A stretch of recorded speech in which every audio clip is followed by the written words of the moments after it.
All right, ladies and gentlemen, we'll try that one more again. Angela, do you know what Facebook Live and Hoover vacuum cleaners have in common? Sweetheart, do you know? Yes. What do they have in common? They suck up dirt. That was close. No cigar. They both suck, but it's pretty close. Ladies and gentlemen, Steve Collins coming to you from San Antonio, Texas, the second most powerful, passionate, purposeful coach and speaker in the world. I'm obviously being Ubered by the most gorgeous Uber driver in the world. I apologize for that earlier video. Do you overpromise and underdeliver? Do you overpromise and underdeliver?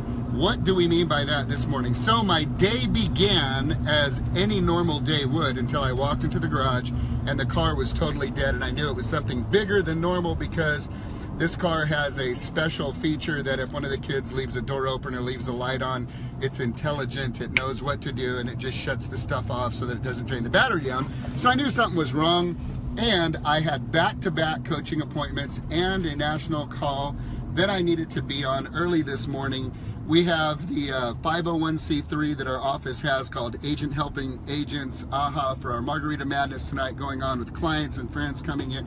In other words, today was a normal, crazy, busy, intense, fruitful day, added with some extra sprinkles and sugar and rainbows and unicorns on top. Today's one of those days. And the car is not working. So I had an option, and that was to put people off and call precious Katie West. What up, K-Dubs? Good to see you. I'm coming to see you right now. Put my clients off and ask Katie to say, hey, push them back, push them back, push them back. Let's see what happens. And yeah, I know, because, you know, my daddy was in the car business for 30 years. I knew how this was likely going to play out, and that time was an unpredictable factor in this equation. Time was an unpredictable factor in this equation. So I asked Katie, cancel all appointments, because I do not know how long this is going to take, because I learned something in my real estate practice years ago that I continue to practice in my coaching practice. And here's a big aha, that transfers over into my personal life, my marriage, my parenting, my business relationships. And it is this: do not overpromise and then under-deliver. It is ridiculously disappointing, and that's how most of the world operates. Most of us have come to expect crappy customer service pretty much everywhere we go. Most of us have come to just expect that. I'm like, really, if I'm freaking out, look, I'm glad I have glasses. You know, I'm wearing glasses because Angela's driving, and I look like this. This is what's going on behind my glasses, okay? Because I'm great. What did you say? I'm an excellent driver. Of course I'm an excellent driver. Of course I'm an excellent driver. Uh-oh, Wapner at 5. Ow, sorry, baby. We got to not overpromise and then under-deliver. Miss Tina Perez says, hey. So we can't do that. God, this is so much more fun when somebody's driving, because I can actually read this stuff. We cannot overpromise and underdeliver, because then we fall into that group of people who are comfortable making commitments with their mouths that their bodies can't and won't keep, or people who make commitments and set expectations, and then the people get disappointed. My suggestion is that you learn to under-promise and over-deliver. When you under-promise and over-deliver, that's a fantastic thing. What's just a simple example of that? So in our real estate practice, when I would talk to our sellers and I would say, you know, our executive administrator that runs the team will be contacting you within 24 hours. You'll hear from her tomorrow by 12 to let you know about the process and what to expect from this point forward. Really, we make sure that they call them that day. It's just a system. We make sure we call them that day. And yet, if there are some emergencies that arise, we're protected because we have under-promised.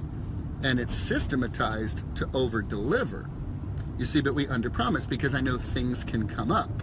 So what might that sound like to the average realtor? Okay, we'll get back to you by 2 o'clock today. We'll get back to you by 2 o'clock. And then they get busy and they don't get back to them by 2 o'clock. And then they maybe get back to them about 6 o'clock.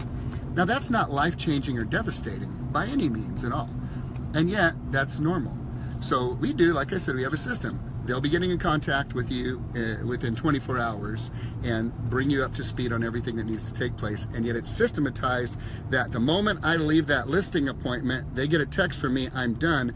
They should be calling within the hour. Now, what do we call that? On my team, we call that a wow moment. That's like, wow, that's pretty cool. We build that into our system of serving other people. This is a very underwhelming world.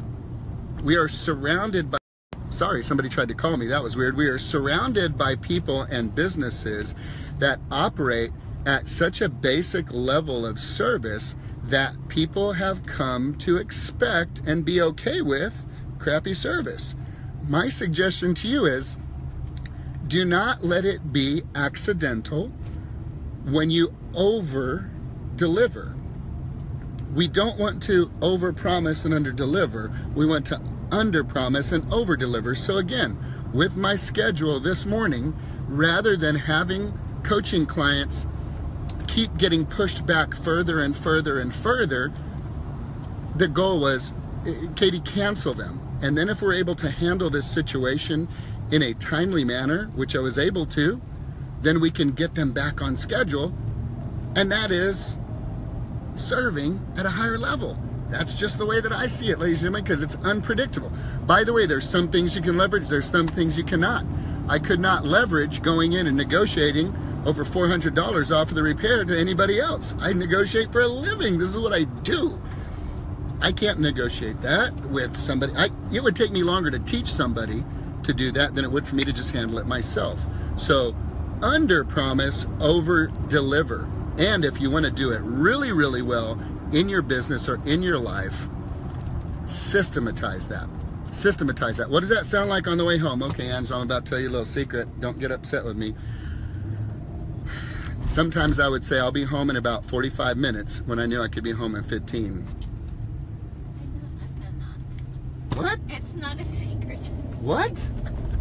I've been married to you for 23 years. I know your secrets, and I love you for them. Oh, snaps. Well, you know, they say ignorance is bliss. I've been blissfully ignorant, thinking that, you know, I would tell her a longer time when I would get home, and then knowing I could get there sooner than that, because I always wanted to under-promise and over-deliver. What did I want to do? To wow me.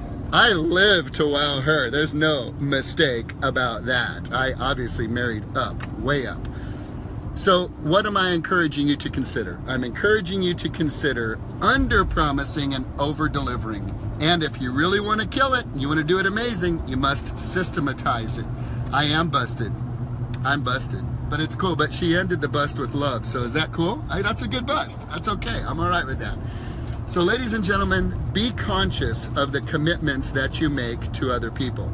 Be conscious that it's normal to overpromise and under-deliver. And it's very abnormal to under-promise and over-deliver.